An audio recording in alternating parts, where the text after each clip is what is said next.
T-minus 10, 9, 8, 7, 6, 5, 4, 3, 2, 1, ignition. And liftoff Falcon 9, go WorldView Legion.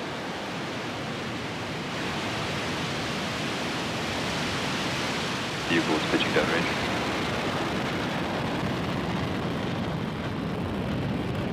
MOD to your bridge nominal.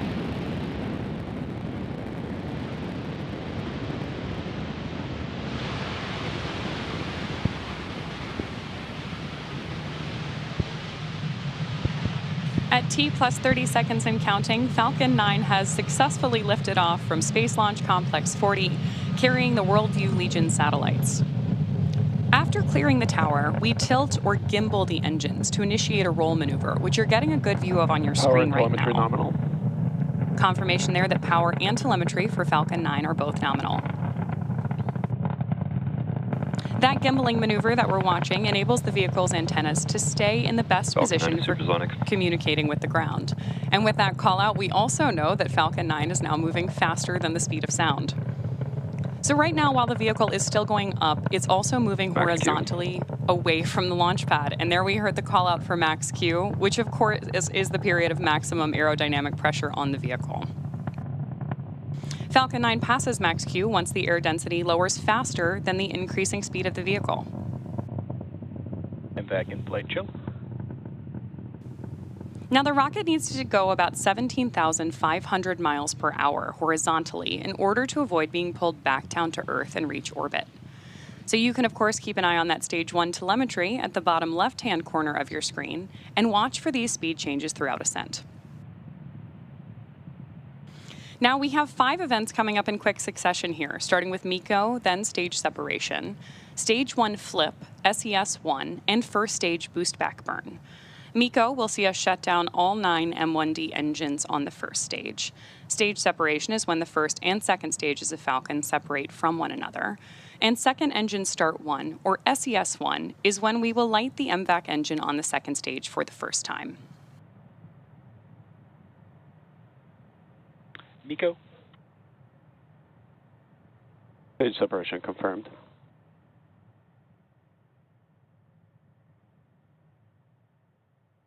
MVAC ignition. Stage 1 boost back startup. There you heard and are getting great views of those events ongoing. Again, these were MECO, stage separation, stage 1 flip, SES-1 with that great view of MVAC on the right-hand side of your screen, and confirmation of first stage boost back burn begin. Next up, we are standing by for fairing separation.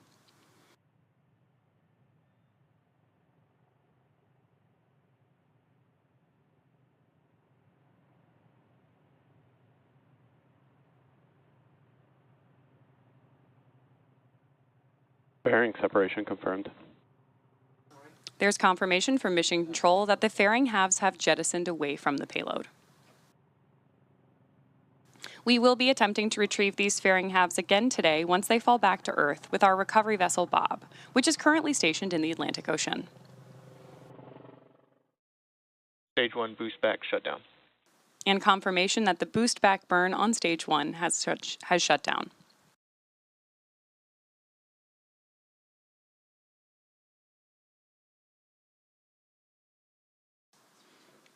It is T plus 3 minutes and 48 seconds into today's mission, and the next major milestone we're tracking is actually around the T plus 6 minute mark. Nominal trajectories. Confirmation there that both vehicles are following nominal trajectories.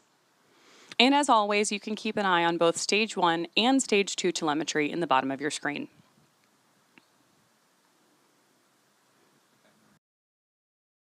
Again, we are standing by for that first stage entry burn, during which we will relight 3 of the M1D engines on board the first stage, starting with the center engine, known as E9, followed shortly after by the E1 and E5 engines, which is similar to pumping the brakes to slow down the vehicle as it passes back into the Earth's atmosphere.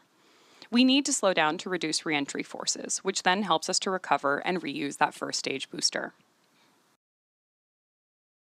During the entry burn, Falcon 9 is decelerating by firing those Merlin engines, but we're still moving really, really fast.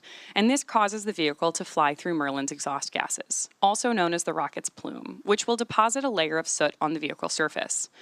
That soot, of course, comes from the carbon-based fuel that Falcon 9 uses, and with each flight, the soot builds up a little more on the outside of the vehicle. Oftentimes, prior to launch, you can see that soot on the outside of the first stage.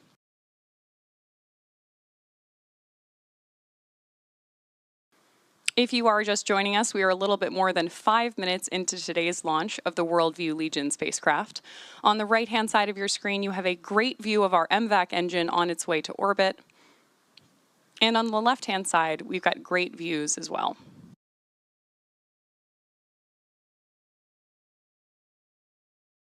Great shots of the grid fins on board the first stage on the left-hand side there.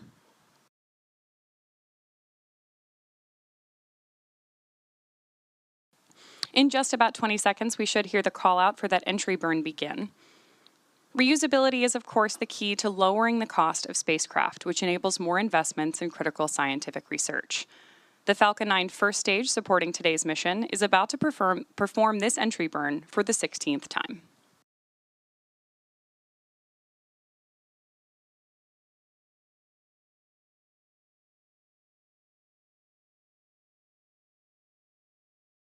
Stage 1 entry burn startup. Confirmation of burn startup, and we are expecting this entry burn to last for just about 20 seconds.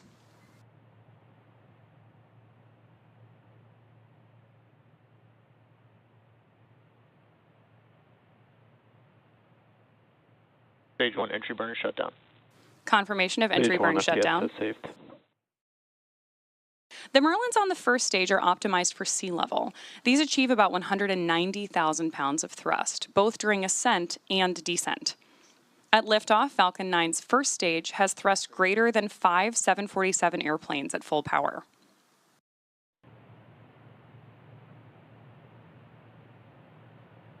Stage 1 landing burn.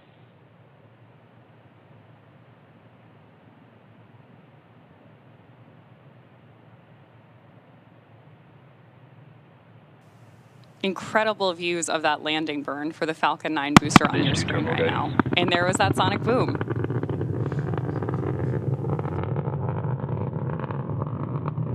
Stage 2 FTS. Stage 1 landing light deploy.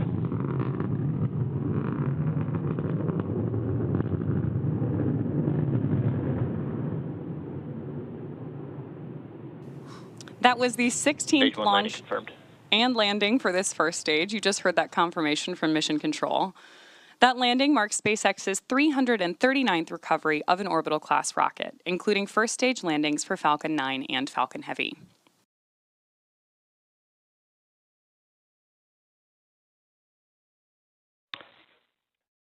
SECO. There's the confirmation of SECO 1. Nominal orbit insertion.